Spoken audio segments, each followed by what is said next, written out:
I'm just waiting for some others to join me. I know that I definitely have the lovely Lorraine this week, and she's going to be popping her head in the door. But if anybody else is available, it would be lovely to see. There she goes, as if by magic, and the lady will appear.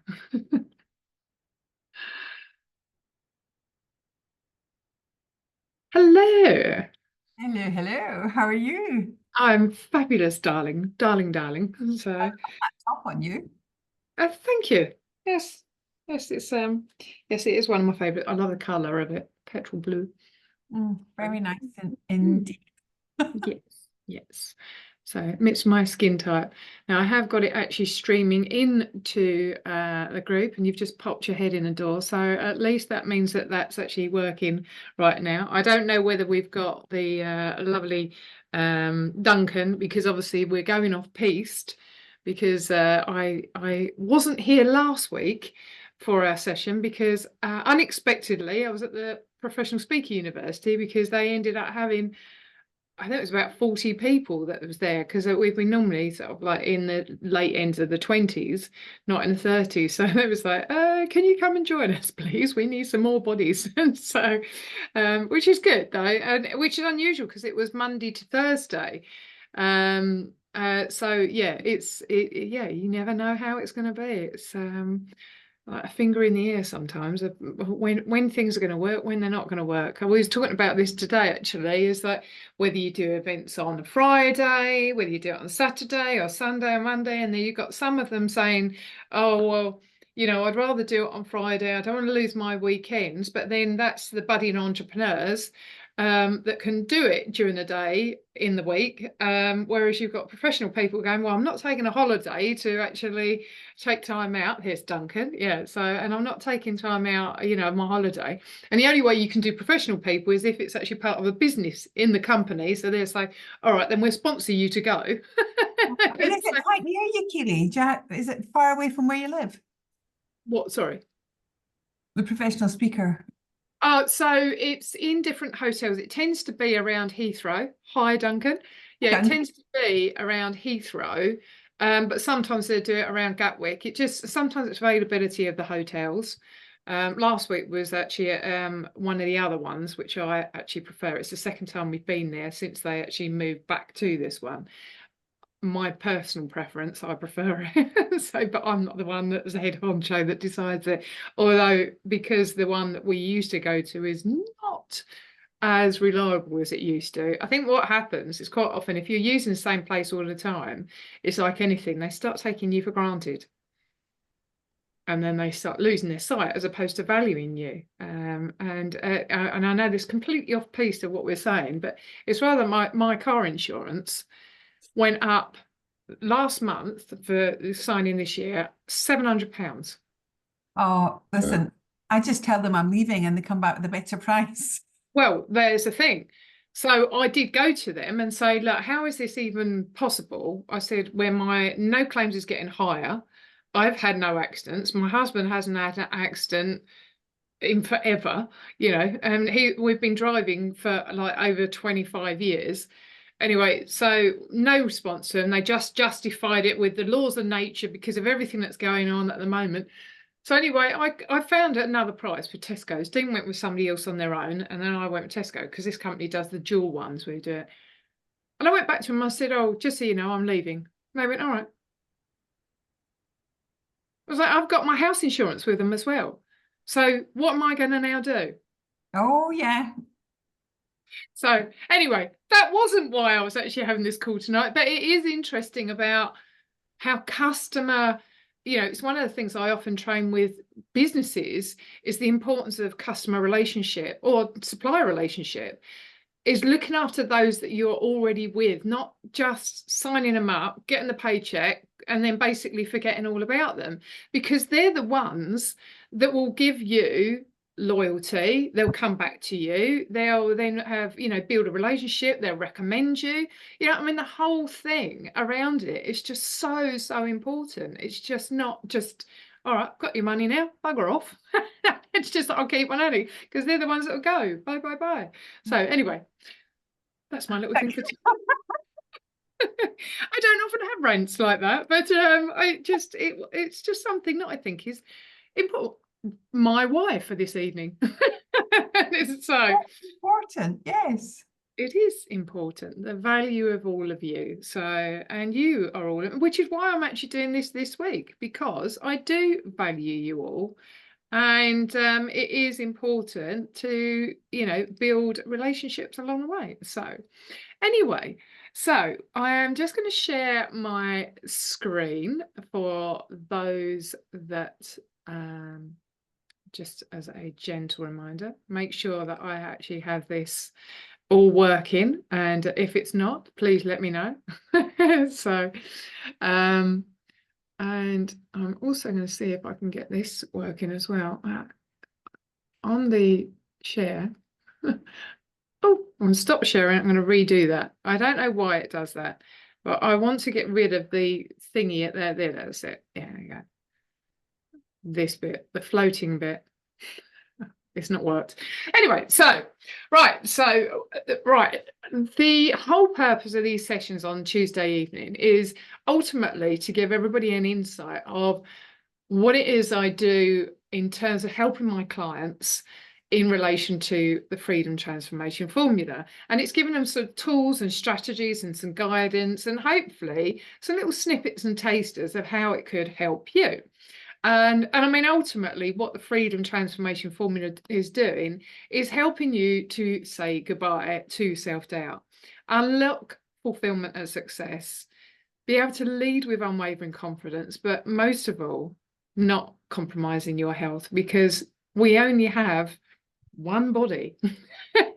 And without that body and it not being in good health, it doesn't matter how successful you are, whatever you may determine that as, because you can't actually take money to a coffin with you, and you can't take your family with you either. So I know that doesn't sound very cheery, but it's the truth.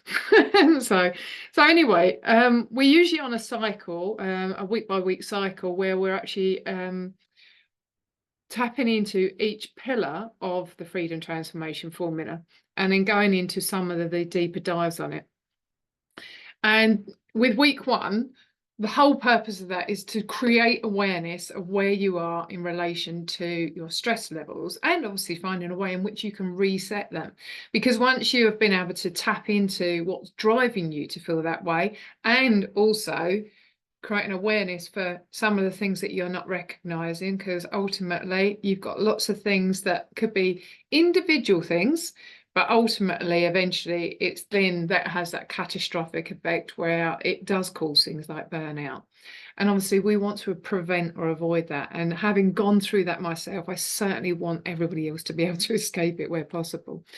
The second one, week two, is all re-energize. It's about re-injecting vitality and energy into your body, because it doesn't matter whether you've discovered what's driving you to feel stressed or burnt out. If you don't have the energy to do anything about it, you keep spiraling back out of control.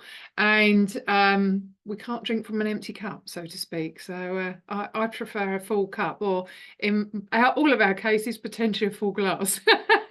So, but we're all sort of paragons of virtue when it comes to that now, although I'm not so sure I would be if I was in the company with Lorraine for a weekend. So, not that I'm saying she's a bad influence, but she's a bad influence. So week three is reflect, and that's all about looking within yourself, through introspection. It's almost like holding a mirror up to yourself, but being able to help you to say goodbye to self-doubt. Because if you don't know what's driving you to have the self-doubt, and that can come from your upbringing, your family, your friends, your culture, your peers, who you surround yourself in. I know one of the things we talk about quite often, Duncan, is, and I know it's something that within the environment we're in, he often mentions within our community, you are effectively the size of the people that you surround yourself with. And that could be, if you've got someone that's always dragging you down and bringing you down, then they're going to pull you in that direction. If you've got people that are parallel to you, of course, you're all sort of enjoying each other and all that lot, but you need other people that are going to lift you up, people that are inspirational, that are going to drive you. And also, not have that sort of belief where you can't do that, it's actually, do you know what? I think you can. And I mean, Duncan, I mean, I know this isn't the pillar that we're focusing on, but it will tap into the why one as well. I know that you've turned around and said since you started doing the PSA, you know, how it's changed your mindset has been quite significant, hasn't it? Yeah, absolutely. Yeah. It's this combination of being so challenging because you're so far out your comfort zone. It's just incredible, but it's also so supportive, and it's quite rare that those two things go together. Because often when you're outside your comfort zone, because it's when you actually lack support, and that's maybe not the whole reason, maybe part of the reason. And this is such an amazing feeling. And then actually, then you think suddenly your whole life starts to look a bit like that, because it's all just in your own mind, really.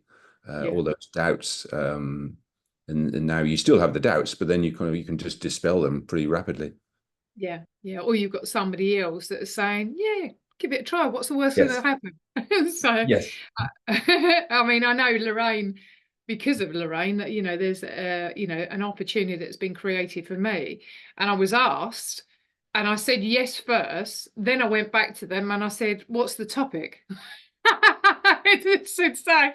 And I think that's the beauty of it. It's just like, well, okay, then I'll learn along the way. Now, would I have done something like that in the past?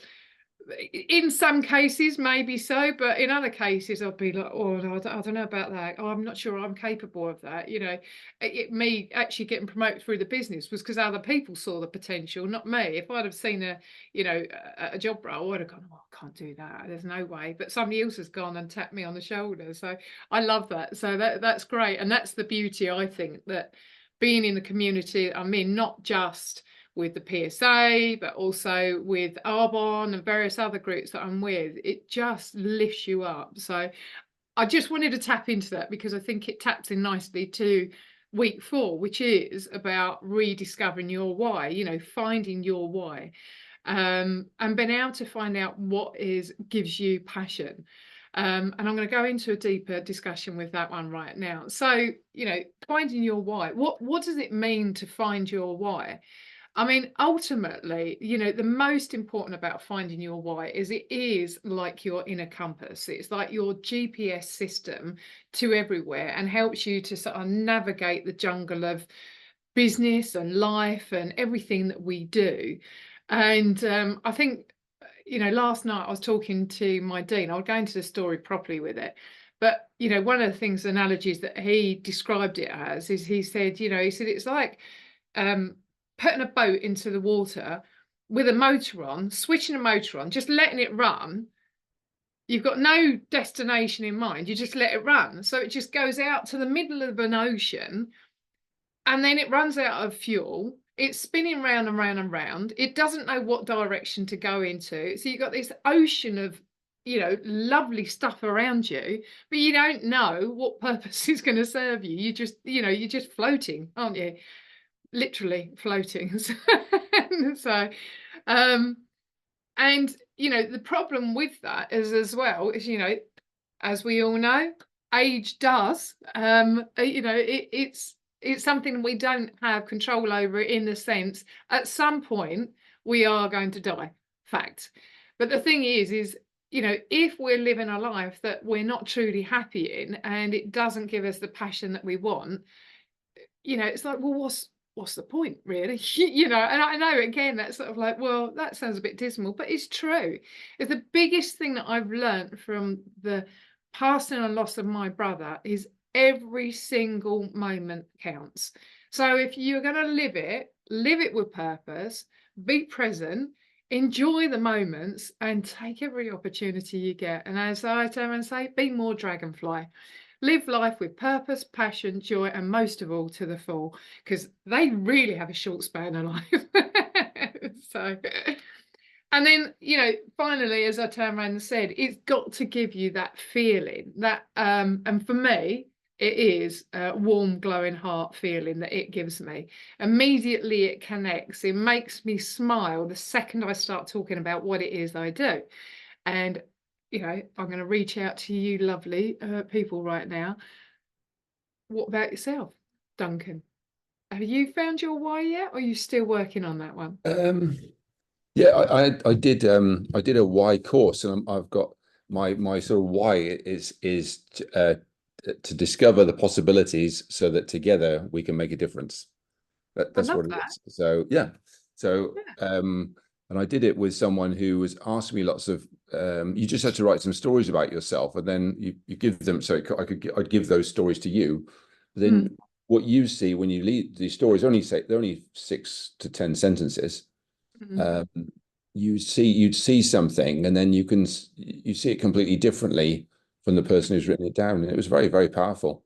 Yeah. So now the hard thing I think though is that bit is, and if there's connecting what you're doing to it is Yeah, I but feel at that's the moment I'm struggling a bit in that department because I'm doing some things which are quite connected to it, but then you sort of mhm. still end up turning into, you can become a bit of a worry ball. Yeah. Yeah, that's a very interesting thing there, Duncan, because I mean, obviously, ultimately the storytelling helps to build those patterns. And you Yeah. see the same words and phrases coming out over and over again. And that's where it helps you to be able to solidify your why. And as you turn around and say, you may know in terms of what it is that that you're doing specifically, what you want to achieve, but you don't know how that actually connects with your life's your actual life's purpose in what you want to do. Yeah. And that's where it's also identifying some of the passions that you have, and from there trying to see what direction that actually takes you. And it might be multiple things. Hmm. I mean, one of my clients that I'm working with at the moment, I mean, across, I think we've had about 7 things, and he's one of these ones go, oh, I like this idea, and then he's then gone, I like this idea, and I've gone that idea. What's the However, 7?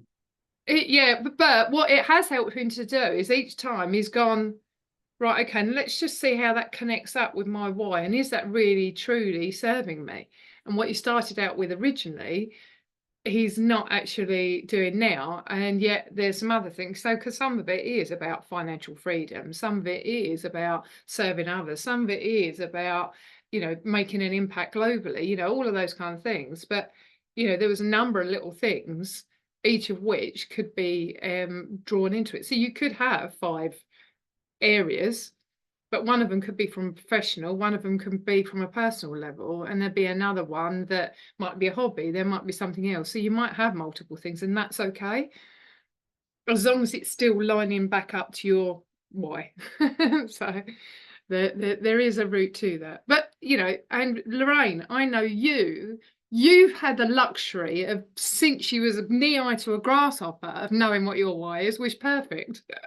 Oh, yes, since I was 5, although it's been both through 2 different businesses. So yeah, my why was always wanting to help people look and feel great from the inside out, firstly through fashion.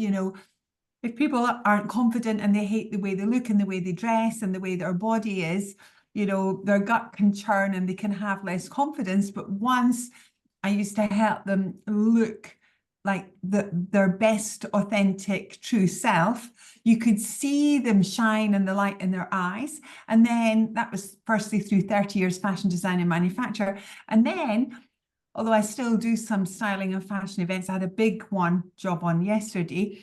But then laterally with Arbonne, you're helping people from the inside out with their gut and their overall health. And then, of course, we've got amazing products to put on top of that. So really, from a very early age, it was all about helping people look and feel great from the inside out. And also with the addition of being able to show people how to create an extra income stream is just the absolute icing on the cake. I mean, I just, every day I pinch myself thinking, oh, is this really some kind of work I'm doing? Because I'm being paid just to help people smile and feel great. So yeah, I love it.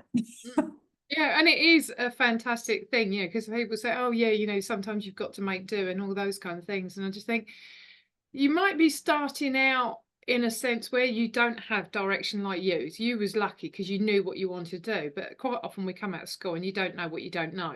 You don't know what's out there. You don't know what opportunities are. So it might be a case of that you go out and you start doing certain things. Although I do think that there's an element there where we should be given more opportunity to be creative. I think I was talking about this with my daughter and some individuals with school, is that, you know, sometimes what we're passionate about is metaphorically beaten out of us, because they say, oh, you can't do that because you're not going to be making any money, and you can't do that because of this reason, or you can't do that because the family says so, you can't do that because culturally you're not allowed to, you can't do it. And there's all of these reasons why you can't, as opposed to going, or, you know, saying, well, they haven't got the skills and capabilities to it.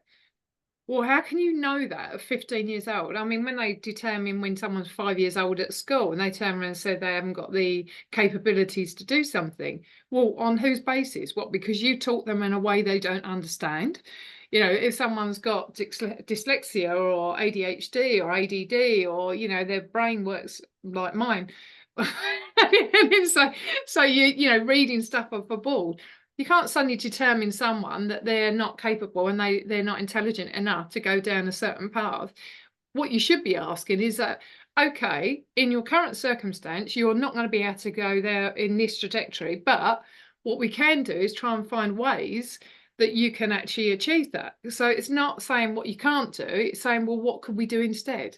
Which leads me nicely to the next point I'm going to make in a moment. But yes, it's good that you can find that. So I might have gone off piece there slightly, but anyway, so, you know, and the problem I do see with many business owners, with leaders, entrepreneurs, and I know this is something that you would have experienced as well, Duncan, and even I would say with, you know, with dressmaking as well, you know, as if people haven't got a clear vision of what it is that they truly want, then how can you can't make a wedding dress without knowing what that vision end result's going to look like. I mean, it could end up a freaking disaster, couldn't it? And I know with Duncan and I, we've worked with businesses where they've basically given this sort of very vague requirement of what it is that they want as a strategy, but not actually giving us a clear picture of what that looks like, what the outcome is, what the deliverables are, and all those kind of things. So we've got something that can only be described as written on a, you know, like a bag packet, as they used to describe it in the past, and then try and wonder why we can't actually create what it is that they want. And so it's the same with businesses. If a company, if a leader, the actual CEO, whoever it is at the top of the visionary, the business, the visionary, hasn't provided a clear vision of what it is that they're setting out to achieve, no one knows what direction you're going in. You don't know, the people around you. So how can you inspire them?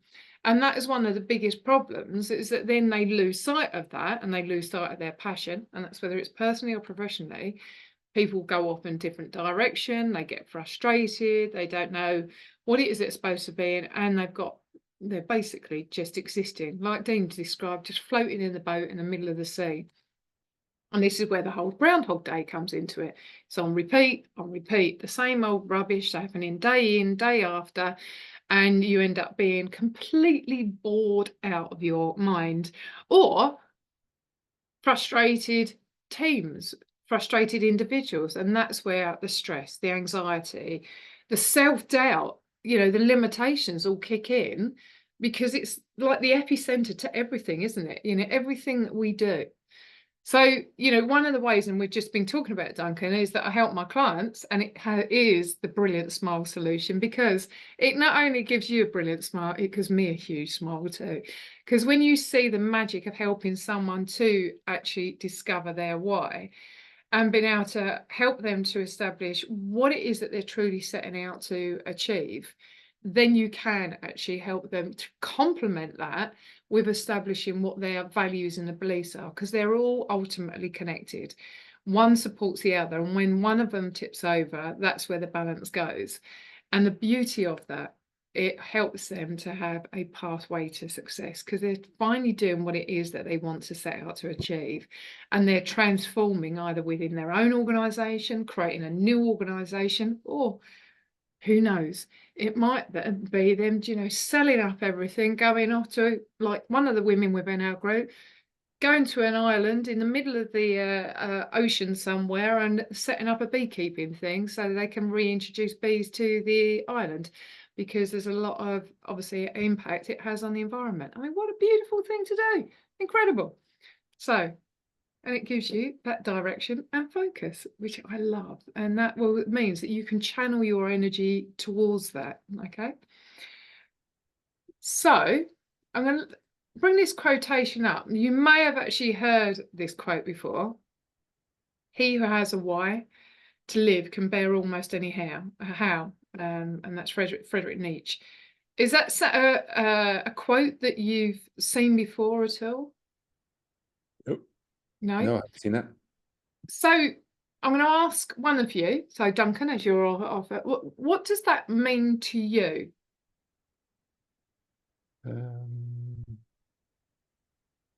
Well, because I think you can always you end up not in the situation of stress and frustration and all those negative things, because it almost can't happen, because you know what your why is. Then when something is happening, like the how is sort of is then happening, you think, well, hang on a minute, this is, even if you have to then do some work or whatever it is, at least you think, well, actually you can put it in that context and think, okay, well, I'm happy to do this. We all need to roll our sleeves up from time to time, but I know what's going on, but I can still think about, maybe there's some aspects of a particular piece of work that does serve your why, and you can kind of just focus on that while putting up in quotes with the things that don't really get you so excited. So you avoid that stress that builds up over time, because you're just constantly sort of battling without really knowing why that's happening. Yeah. And it does help, it doesn't matter whether it's in, as you say, high pressure environments in general life, but also in the most extreme of situations. Is there any of you familiar with the author and philosopher Viktor Frankl? Yeah, I've read Man's Search for Meaning. Yeah, and the meaning of life. Yes, it's very Viktor good. Yeah. Frankl, he, for your benefit, Lorraine, and if you do get a chance to read it, it's quite deep, but it is a fantastic book. He was so he was in the Jewish camps, and he ended up writing the book, as you're saying, Duncan, that was effectively around the meaning of life, and there was what was in search for meaning as well, wasn't it? And whilst he was in the camps, he decided to actually do a focus rewrite the book that he was doing, but it was all what was motivation on your purpose, and it's how crucial it is for your survival. And that's one of the things that he talks about, is effectively that anybody that's got a why can bear almost any how. So even under the worst case scenarios, because you still got that focus of what it is that your purpose is, it helps you to cope with anything that's thrown at you in life. And that's what his book is deep rooted on. And it's a fascinating, really incredible read. So if you ever do get the opportunity, I would recommend you reading it. I know it sounds like it's a deep thing, but it's incredible, and the psychology of people and how finding your why is such an incredible thing. And I love how this quote from Nietzsche actually, it basically sums that up. So yes, do recommend that. So from your perspective, then, I know you haven't seen the quote before, Lorraine. What would you say when you see that as well? I think it's interesting, because if you're really solid on your why, no matter what's thrown at you, you're not going to be derailed. I mean, when I started my Arbonne business, I was in a room with all these ladies, and one of them said, "You used to be someone. Why are you doing that?" And I said, "Because I still am someone, and I'm smart. That's why." And every one of them disagreed with me, and one by one, they became customers. And I wasn't derailed in any way. And Yeah. Interestingly, we had a keynote speaker at the conference I'm about to go to in Las Vegas, and John O'Leary, and he wrote the book. It's a really fascinating book called Man on Fire.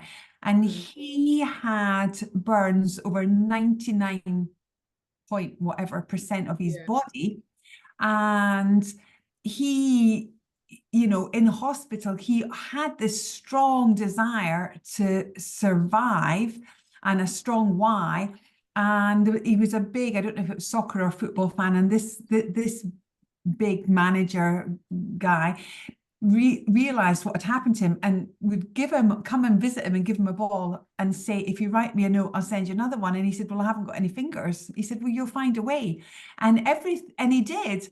And eventually, you know, he got out of hospital and he got married, and beautiful family. And he wrote this book, and he said, if your why is strong, even if you're on your deathbed, according to anyone else, you know, if you've got that why, you can survive absolutely anything. Yeah, and that is 100% true. I mean, I've got what's it called, high performing podcasts, and one of the chaps I was listening to there, I'll share it with you guys. Actually, I can't access it at the moment because my high performing podcast thing is not firing on cylinders. And there was a skier that was on there, young lad in his 20s, that, you know, when they do the ski jumps where they actually spin over, and he was doing the spinning over, and the wind caught him and sort of spun him out of control, and he landed straight on, you know, on his like head and neck and everything like that. Went immediately into a company, like he couldn't get picked up by the helicopter straight away. It was like 24 hours. Eventually, they managed to take him to hospital, and he was in a coma for 2 or 3 weeks. And when he came out, he had no memory for anything or anything like that. And initially, because he didn't know what he was, didn't know he was a skier, he was okay. But then when he discovered that he was actually a professional skier, that was when he went into a tailspin, and everything sort of like almost like gave up everything, because that was his life, absolute everything to him.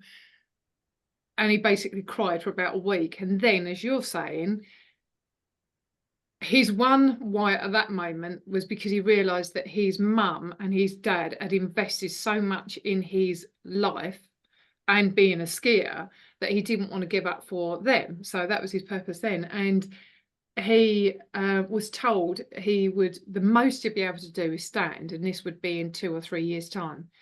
6 months later, he was standing up and he started walking, and he then turned around and said, in his head, is that I could ski better than I could walk. I wasn't a professional walker, I was a professional skier. So by virtue of the fact that I can walk, I can ski. And you just see him just keeping trying. Honestly, I was in the car flooded. I was sobbing listening to things. But as you turn around and say, it is, you know, that why can be absolutely monumental for you and how it can actually help you. And the reason why I actually picked this up today is because I'm doing this sales training thing at the moment, which is heart-centered business. And it's an approach to actually selling in a way that suits me more. And one of the things it's saying, exercise, is saying write down all of the things, the gifts that you give people by serving them. Because most people see, you know, when they're talking about they're selling as a product or a service, it's a bit icky, you know. But when you actually translate it in a different way, as if you're Father Christmas and you've got a sack of all the gifts over your shoulder and you're giving those gifts to someone, then that's serving them in the best possible way. So I was asking her, I said, what is it that I actually help you provide? And we started going on this whole why thing. So I said, well, that's fine. I said, so what does that mean to you? And one of Dean's challenges this year, because you know that he's medically retired, he's got problems with his back and everything like that, is that he wanted to, his ultimate aim is to be able to do a handstand again. Now, you might think, well, why does he want to do that? And I don't mean like, you know, like where you just walk up and stand up and do it, like do a handstand. I mean where you're lifting your core up, your legs up in the air. And I said, so why is it so important for you to be able to do that? And he said, oh, well, it's motivation, you know, drive, and all of the things that we've spoken about today. He said, but it's also about all of the things that I can't do, and trying to say, well, I can't do that, so what can I do instead? And I said, so why is that important for you to be able to do that? And he said, well, obviously it's going to help strengthen my core. And even though I'm in agony all of the time, if my core is stronger, then that's going to give me more stability and I'll be more upright. I said, okay, so why is that so important to you? And he said, well, each time I achieve an action, it then gives me a sense of pride and success. He said, because I've been in a situation for so many years where I feel angry and frustrated and disappointed and don't value myself. I get frustrated that everything that I knew, I feel like I've lost. And I said, so, okay, then. I said, so why is it important for you to be able to do all of these actions and that? And he went, it's a journey back to me again. And I went, there you go. That is why you're doing what you're doing. The handstand is, like you're saying, it's the end result is being able to do a handstand. What it is that it's being able to find him again and be able to see some value in himself and what he can do. And this is why I wanted to talk about this tonight, because I just think it's such a magical thing to have that moment of clarity that you can go, all right then, okay, I know why I'm doing it now. Oh, So, we need pictures when he does the handstand. yeah, definitely. But Is it- it's all of the actions along the way. So I might not actually get to that point, but it's all of the actions that he's doing along the way, and it's helping him to get more focus and clarity, which is great, isn't it? So, Wonderful. We need, yeah. we need photos when he does it. Yeah, yeah. So Interesting. Does he take the mushroom powder? we're back to taking it again, actually. We stopped for a little while, but he is back to taking the I see a mushroom big powder. difference with that. Yeah, yeah. So we shall see with that one. But the mental clarity is the thing that I notice the most, is that when you've got a real purpose, I think it gives you more drive, and that rather than focusing on the why not and why I can't, and that drifting into the negative zone, you're focusing on all of the things that you have achieved. It's rather like our each day, where we've got that accountability thing and done. How many of us, in fact, I was on a call earlier with one of the guys that's in another group, and I said, we've got this accountability group, and I said one of them is actually just ringing up people that you haven't spoken to in ages. Whether it's 20, I've formed relationships, again, rekindle relationships that I hadn't in years, not to do with selling a product, but just that, all right, how you doing? And he said, I found out one of my ex-partners from 15 years ago, and he said, we've got a call plan next week, and it's all in his coaching business. So there you go. Wonderful. You never know, do you? So before I disappear into the ether, because I've got other things that I'm going to be doing this evening, have you got anything to leave us on? Either? I love that. Duncan? Yeah, no, it's really great actually. Yeah, because today I've had a slightly unfocused day, and now I'm firing all cylinders again. So I'm really grateful for the call. It's been a very nice 40 minutes just to kind of get back in the saddle. Because it's funny, because since you've gone to the 2 weeks, I haven't. It really shouldn't, but it's just thrown me completely. And then when it was every week, it was fine. Oh, that's it. Blame me. Yeah. No, I'm joking. No, joking. Now I'm back. So yeah. So sorry about that. Well, I think there was one, a couple that I haven't been able to go to anyway. But but yeah, no, it's very nice to be back on the calls again. So I've missed them the last few weeks. And I'll miss the next couple because I'm in Las Vegas. Excuses. It should be like that. Yeah, we've got quite a lot of planned, and I know we've got sort of 2.5 days of conference, but yes, we managed to fit in plenty fun. Yeah, definitely. So you'll have a fantastic time. Anyway, I need to bop. Thank you both, as always, for a lovely session. It's always so much better when you've got people within the group, so you're not talking to yourself. So I do that enough on my own already. So Duncan, are we the A team then? yeah, exactly. So Duncan's looking amazing, by the way. You're looking amazing. who, me? Well, you do, yes, obviously. Yeah, I was going to say Duncan looks amazing. Yeah, Duncan looks the hair. amazing. Yeah, but I mean, I said to you when you first came on that you were looking fabulous. So, but Duncan's looking fabulous too. Thank you very much. There you go. Yeah, okay, there you go. You get that as well when you're on this call. Yeah. Oh, have a great evening, guys. You too. Have a great evening, both of you. Ciao, ciao. Bye-bye. See you later. Bye-bye. Bye.